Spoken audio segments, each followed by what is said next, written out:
Thank you so much, ma'am, for joining us in this Thalassemia Conference Guidance Solution being organized by Thalassemia India and Institution for Healthcare. And you know how crucial this topic is to create that awareness. Starting with this, ma'am, what message would you like to convey about this conference we had, any feedback, and what vision of this? And there was increasing respiratory disease. As you know, what I said in my address, we have had which showed bilateral many prominence, many webinars, international, national, and regional as well. But this is come up, this country has something else in our mind. So that the vision and the aim behind this holding this country was that we should have the presence of the government authorities, the people who will really make a change in our government. And we were very privileged to have from VTO, from Ministry of Health, and from NHRC, so from Government of India. And then of course we had the experts who are so passionate about thalassemia. They have been working for so many years. And as you have heard, what I said was that they come from a number of cities, 13 cities including Delhi. So they are the community leaders and the experts who have worked for many, many years, not only in thalassemia but in sickle cell as well. So as you will see that what is the tagline that we have mentioned on our Thalassemia Conclave board is challenges and solutions. We all know where we are, but we are coming a long way. But there are still a lot of challenges as far as thalassemia treatment is concerned, as far as awareness is concerned, as far as screening is concerned, as far as prevention is concerned. And most of us also know what are the challenges, but what are the solutions? Because if we just go on talking about it, these are our challenges, these are our problems. I always feel that somebody should talk about solutions, what are the solutions? Because the government wants to know. If we want to go to them, that when today we want to, go on for the net testing, or we want that Ministry of Health to start a thalassemia elimination program, or we want changes in the PMJY scheme, that it should be available, all the packages should be available to all the thalassemia patients, because thalassemia is a progressive disease. So why only with a handful of patients? Because the criteria is so stringent.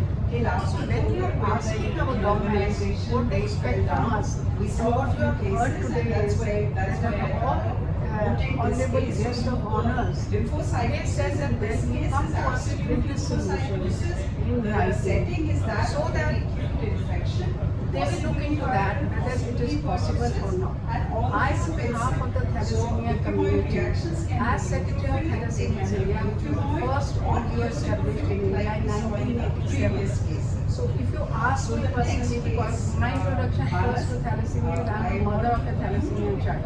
But when thalassemia came into my life in 1974, the things were very, very difficult, very, very tough. Because I thought that I could see that what is going to happen next. We were so unsure about our patients, whether they will have the proper treatment, and whether they will be cured, whether they will be able to go to school, whether they will live the normal life like their siblings, whether they ever be married or have children or family. So those were the days. There was no material during those days. And to read a book, I remember that I travelled all the way to UK to meet the father of thalassemia, Professor Weatherall and Professor Modell, to know what exactly is thalassemia. Because I decided, I had made up my mind that I will give best of the treatment to my child, to my grandchild. And then of course was that there was no thalassemia center during those days. So in Nagaram Hospital, the first unit was built, and then in the same year another was built up in DMC. Then of course the many thalassemia NGOs were started in the different cities, where thalassemia, of course, the start was made from there, but then now of course we have nearly about more than 50 thalassemia NGOs, and I also happen to be the president of Federation of Indian Thalassemia. So what I want to share with you is, still there are a lot of challenges. The number one I would say is, because blood is a lifetime of the thalassemia patient. children. I'm not talking about a city like Delhi. I'm talking about the rural areas as well. There also thalassemia children live. So why when they require a bag of blood or 2 units of blood, why it is not being given? They are asked to manage for their daughters. So replacement words should not be there. That's number one. We keep hearing there is a shortage of blood. I urge the general public to come forward and donate blood. You will earn blessings from such children whose life is dependent on blood. Second, we talk about blood. What about its safety?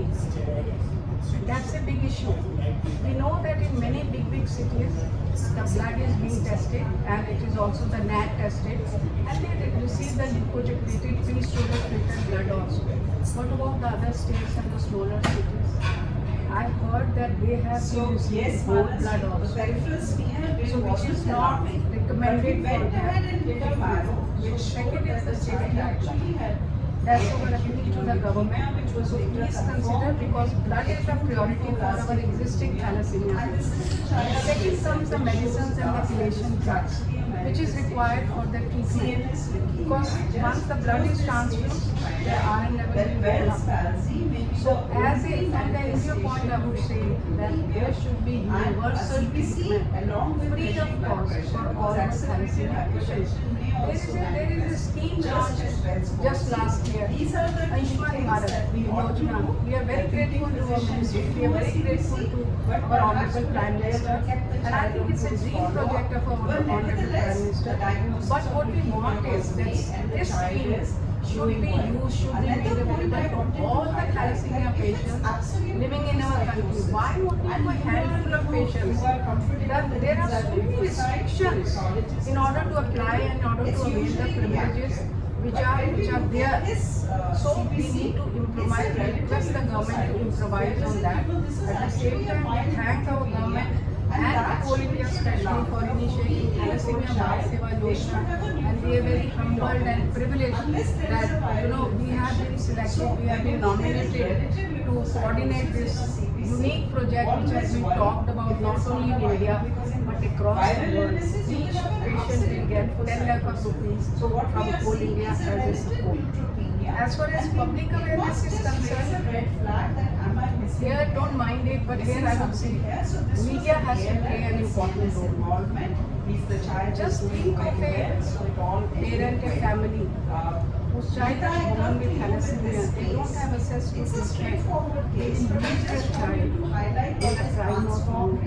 No one wants to have a unhealthy or a sick child in their family. So since there is no awareness, no prevention program by the government, so meanwhile, access to the universal health care should be there, safe blood should be there, so that we are able to see our patients having an almost healthy life. And secondly, of course, I have said earlier that we have to, we cannot do everything. What we have been doing for the last 37 years, I think I will not take credit, but I would certainly like to acknowledge before you.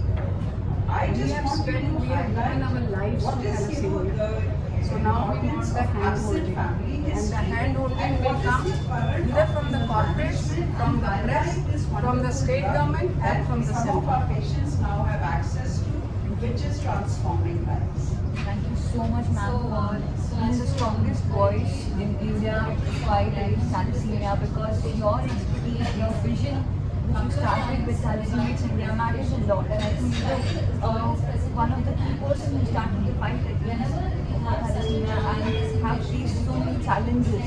Like you said earlier, there was no information available in India for what exactly thalassemia. And just to get the complete information, you have to travel to UK. And all the challenges we face, the gap that we have faced, and there's still few challenges. But with the help of government, with the help of other stakeholders, we all are trying our best to fight against this. And thank you so much for your vision and your steps that it means a lot. Thank you for listening to me. Thank you.